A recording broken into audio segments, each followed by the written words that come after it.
অনেক দিন ধরেই ভাবছি বিরিয়ানি খাবো কিন্তু যাওয়া হচ্ছে না আর খাওয়া হচ্ছে না। সেজন্য মাসিকে বললাম যে মাসি তুমি বাড়িতে ঝটপট করে বিরিয়ানি রেডি করে ফেলো তো।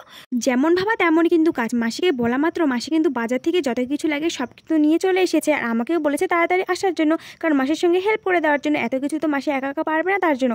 আর আসে আমি দেখি মাসি কিন্তু অর্ধেকের অর্ধেক প্রায় হয়ে গেছে। আমি শুধু একটু মশলাটাকে মিক্স করে দিলাম আর স্যালাডগুলো কেটে রেখেছি। তারপরে মাসি দেখছি এদিকে বেরেস্তা ভাজাও কমপ্লিট হয়ে গেছে। আমাকে বললো আলুগুলো একদিকে সিদ্ধ করতে দিতে, কারণ মাংসের সঙ্গে দিলে তো আলুগুলো সিদ্ধ হতে চাইবে না। আর এদিকে কথা বলতে বলতে দেখো আমাদের কষা মাংস একদম রেডি হয়ে গিয়েছে। আর কষা মাংস হবে আর আমি খাবো না, তা তো হতেই পারে না। পরে হচ্ছে আমাদের এখন দমে দেওয়ার কাজ, তো তার জন্য মাসি সব কিছু কিন্তু এখানে রেডি করে নিয়েছে। ভাত, মাংস, গোলাপ জল, আতুর, তারপরে হচ্ছে আর কি ঘি, আতুর বলতে মিঠা আতুর, এটা দিয়ে কিন্তু সব কিছু আমাদের বিরিয়ানি হবে। বেশি কিছু দিব না, কারণ বেশি কিছু দিলে আবার টেস্টটা অন্যরকম হয়ে যেতে পারে। তো সিম্পলের মধ্যে আমরা রাখার চেষ্টা করেছি। তো তোমাদের কেমন লাগলো মিনি ব্লগটা অবশ্যই কিন্তু কমেন্ট করে জানিও।